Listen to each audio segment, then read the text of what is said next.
Oleh karenanya pendiri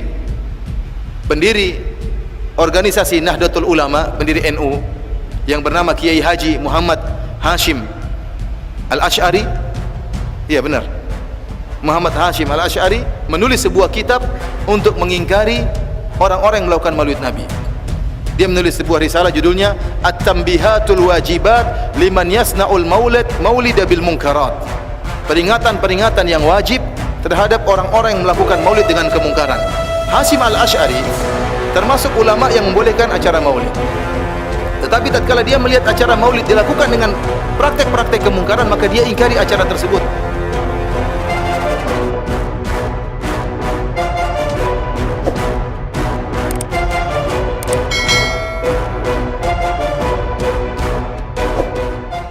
Gus. Betul. Namun demikian, saya juga pernah menemukan begini, Ustaz. Kalau memang dengan cara memperingati Maulid Nabi itu untuk meningkatkan atau menumbuhkan atau menguatkan rasa iman kita, rasa cinta kita kepada Nabi Muhammad SAW, maka kenapa harus satu tahun sekali kita merayakan itu? Padahal Nabi merayakan hari lahirnya pada hari Senin. Di salah satu hadis dijelaskan ketika Nabi ditanya, kenapa berpuasa di hari Senin? Karena pada waktu itu saya dilahirkan. Kenapa tidak per pekan saja untuk merayakan hari lahirnya Nabi, kok harus 1 tahun? Ini yang disampaikan oleh Firanda, salah satu juga Ustadz yang mencela-mencela tadi itu, bagian dari Ustadz itu. Dia mengatakan, kenapa harus 1 tahun sekali merayakan lahirnya Nabi, kalau memang untuk tujuannya meningkatkan kecintaan kita kepada Rasulullah. Kok tidak seperti Rasul melakukannya, yakni setiap pekan saja? Gimana Ustaz? Ini lagi-lagi Ustadz yang tidak mencapai gelar Al-Hafiz, gelarnya doktor saja. Doktor.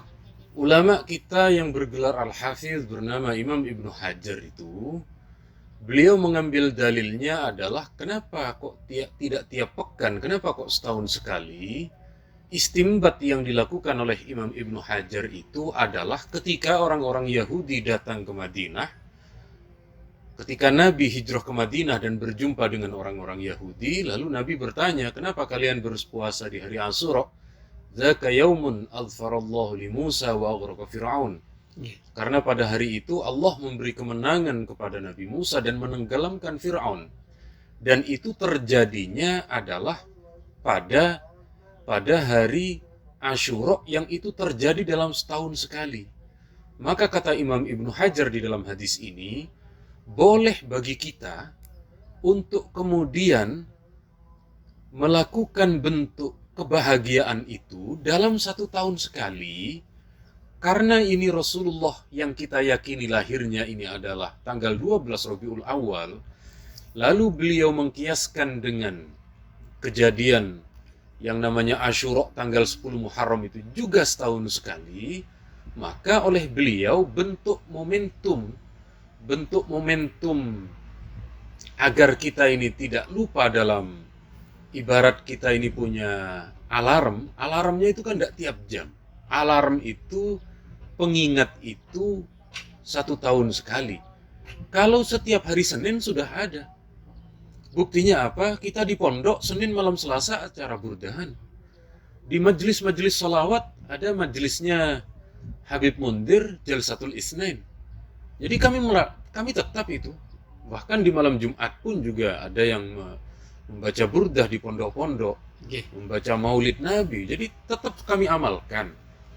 Bahkan bukan cuma sekedar itu. Kalau di dalam istilah Barzanji itu, walau anna amilna kulla yaumin li Ahmad maulidan qad kana wajib. Bahkan terkadang tiap hari tidak ada masalah bagi kita. Jadi ini juga bentuk pengkaburan, ya. Bentuk pengkaburan, agar kita menjauh dari maulid. Padahal, mohon maaf, yang mengkritik dengan sosok ulama yang berijtihad, ini bainas sama'i was sumur. Ya. Al-Hafidz Ibnu Hajar ini ulama luar biasa yang sudah berijtihad, lalu mau digagalkan oleh segelintir orang-orang ini. Mohon maaf, kami tidak mau ikut tidak mau ikut yang tidak jelas. kredibilitasnya, karya-karyanya masih tulisan-tulisan yang masih bisa dibantah oleh orang-orang zaman sekarang. Baru kalau ada hari ini yang selevel Ibnu Hajar mengarang mengarang Sahih Bukhari syarahnya lengkap dengan takhrij, lengkap dengan oleh Imam Bukhari itu Ustaz, kalau di dalam di dalam hadis Bukharinya itu sering muallak. Muallak itu cuma disebut teksnya. Ini oleh Imam Ibnu Hajar berhasil ditulis perawinya. Ini terdapat dalam musannaf ini terdapat dalam musnad ini. Ini Ibnu Hajar gitu. Ini Ibnu Hajar. Al-Hafidh berijtihad seperti itu sudah ratusan tahun. Tiba-tiba ada orang yang tidak diketahui kapasitas keilmuannya, tidak ketemu rimbanya, kok mau merobohkan pendapatnya Al-Hafidh Ibnu Hajar Asqalani. Ya kita robohkan dulu ini sebelum merobohkan imam-imam kita. Kita hadapi dulu. Ini banyak Ustaz. Banyak memang ya mungkin masyarakat atau mungkin orang-orang kita yang tidak tahu betul, ya mudah-mudahan tidak terkontaminasi oleh pemikiran orang-orang yang tidak ketemu rimbanya ini, kapasitas keilmuannya ini. Juga dia pernah mengatakan seperti ini Ustaz, bahwa di dalam perayaan Maulid Nabi itu banyak kemungkaran-kemungkaran, sehingga Firanda itu juga mengatakan bahwa dia juga menyadari ada perbedaan pendapat di kalangan ulama, ada yang memperbolehkan, ada yang tidak. Namun pendapat yang rajih menurut Firanda tadi itu, pendapat yang unggul adalah tidak boleh memperingati Maulid Nabi. Lah kenapa tidak boleh? Dia malah menyintir atau mengutip pendapatnya muassis Nahdlatul Ulama, Allahu irham, Mbah Hasyim Asy'ari.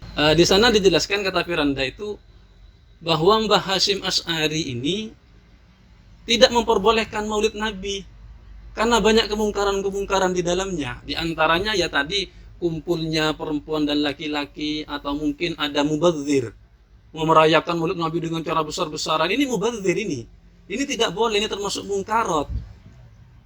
Kata Firanda menjelaskan apa yang ada di dalam kitab At-Tanbihatul Wajibat lima yasna'il maulid bil mungkarat karya Mbah Hasyim itu tadi. Pendapat jenengan tentang kitab itu apa memang seperti itu gitu? Yang disampaikan Firanda memang seperti apa yang ada dalam kitab itu? Jenengan kan memang mungkin sudah terbiasa dengan membuka kitab At-Tanbihatul Wajibat itu. Pertama, Ustadz Firanda itu memang suka sering mengkritik mazhab Syafi'i tanpa masuk terlebih dahulu ke dalam seluk-beluk mazhab Syafi'i. Beliau pernah menulis sebuah buku ajaran mazhab Syafi'i yang ditinggalkan oleh pengikutnya. Jadi dia inventaris itu. Dan dia tidak memahami tentang retorika atau sistematika dalam bermazhab. Bagaimana dari mazhab Imam Syafi'i sehingga kemudian beberapa hal itu terjadi perbedaan antara masa awal dengan masa belakangan. Demikian halnya, dia tidak pernah menjadi NU, lalu melihat sepotong kalam atau dauh dari Hadratus Syekh lalu dihantamkan kepada kita. Jadi begini, yang dimaksud oleh Hadratus Syekh itu, yang terjadi pada bulan Maulid dan pelaksanaan Maulid itu, kalau istilah usul fiqh, amrun khariji, amrun aridi. Beliau tidak menyalahkan maulidnya, bukan, tetapi menyalahkan mungkarotnya yang mendompleng kepada zatiyah maulid. Jadi beliau tidak mempermasalahkan maulid, bukan, mungkarotnya. Bagi kita kalau namanya mungkarot, kalau ada maulid disertai dengan minum-minuman keras, kita tolak. Tapi yang kita tolak bukan maulidnya, minuman kerasnya. Minuman kerasnya kita singkirkan. Ketika dalam pelaksanaan maulid lalu terjadi ikhtilat laki-laki dan perempuan, bukan maulidnya yang salah. Wong maulidnya baca sholawat kok.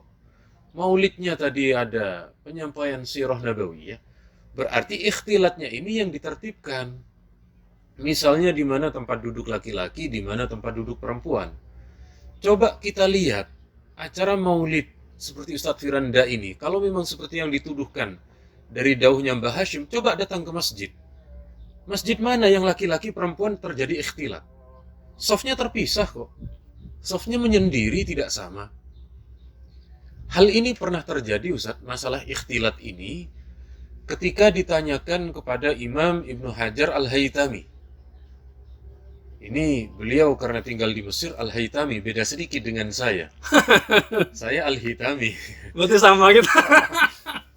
Tapi saya kan tinggalnya di Keputih. Iya. Jadi lumayan ada putihnya. Ada saya. putihnya. Namanya saja. Kata Imam Ibnu Hajar begini. Beliau ditanya, Syekh, bagaimana dengan ziarah makam wali yang di situ terjadi ikhtilat antara laki dan perempuan? Imam Ibnu Hajar menjawab, tetap ziarah makam aulia tetap dianjurkan. Perkara itu urusan ikhtilat, kesalahannya terletak pada ikhtilat, maka ikhtilatnya ini yang dihilangkan. Jangan juga disertai dengan ziarahnya yang dihilangkan, tapi ditertibkan. Beliau kemudian mengkiaskan, menganalogikan orang yang melakukan tawaf itu terkadang terjadi ikhtilat laki-laki perempuan. Apakah kemudian tawafnya tidak boleh? Tetap kita menjalankan tawaf, cuma kita yang menjaga diri dari perempuan, istri kita mungkin diletakkan di tempat yang, dan tidak ada orang yang kemudian ke Mekah dengan tujuan ikhtilat, tidak ada. Itu namanya sekali lagi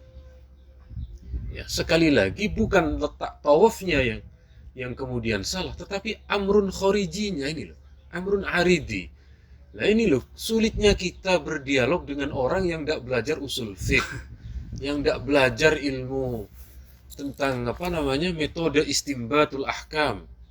Lalu sehingga begitu nemu tidak cocok langsung bid'ah. Ini ibarat dokter, itu dokter gadungan semacam itu. Mengapa? Sebab begini, Ustaz. Yang namanya dokter spesialis itu, yang namanya dokter yang memang memiliki keahlian, begitu ada orang mengeluhkan sakit, itu tidak langsung divonis. Ini saya panas, dok. Ini kamu demam. Tidak langsung begitu. Dokter memeriksa dulu. Dianalisa, namanya mendiagnosa. Dilihat tekanan darahnya, mulutnya disuruh dibuka dulu. Kalau perlu kadang disuruh darah diambil untuk tes lab. Baru disimpulkan, oh ini panasnya karena demam berdarah, ini panasnya. Jadi proses memberi hukum itu panjang. Nah, Tidak serta-merta melihat dalam satu sisi kok diponis langsung seperti itu. Nah, betul. Jadi sekali lagi, para kiai kita, para ulama kita ini sudah menganalisa hukum maulid ini begitu panjang, begitu detail. Sekali lagi, apa yang dihukumi sebagai bentuk tabzir, bentuk ikhtilat, itu bukan substansi perayaan maulidnya, bukan. Tetapi ini yang perlu dibenahi. Monggo kalau ada yang salah orang dengan kemungkaran ini kita benahi. Tidak betul, ikhtilat itu tidak boleh. Tabzir ini caranya begini. Nah, maksudnya Ustadz Firanda itu dengan menemukan dari karyanya Mbah Hashim tentang mungkarot ini, dia tembakkan mungkarotnya agar maulidnya juga hilang gitu loh.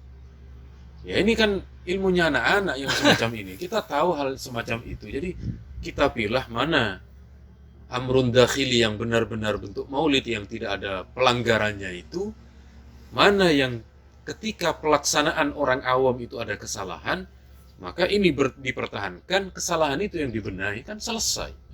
Berarti Firanda itu seumpama saya menggambarkan seperti ini, Ustaz.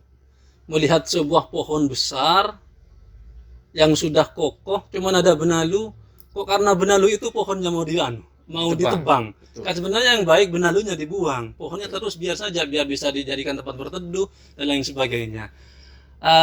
Ya seperti itulah mungkin bukan cuma sekedar itu, bukan cuma sekedar soal sesimpel masalah maulid lalu ada kemungkaran itu, bukan.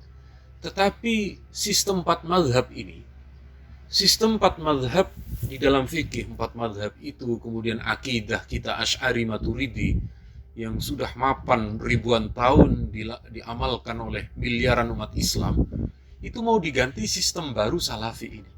Oh gitu. Jadi pikirannya sama seperti tadi, seperti jenengan, tetapi jangankan untuk merobohkan sistem yang sudah berjalan ribuan tahun dan itu Alhamdulillah sampai sekarang tidak berhasil ya. Meskipun di YouTube sudah tiap hari mereka gembar-gemborkan, tetapi kalau kita datangi orang-orang di dunia nyata, mereka tetap sama seperti kita. Alhamdulillah oleh Allah tetap diberi kekuatan.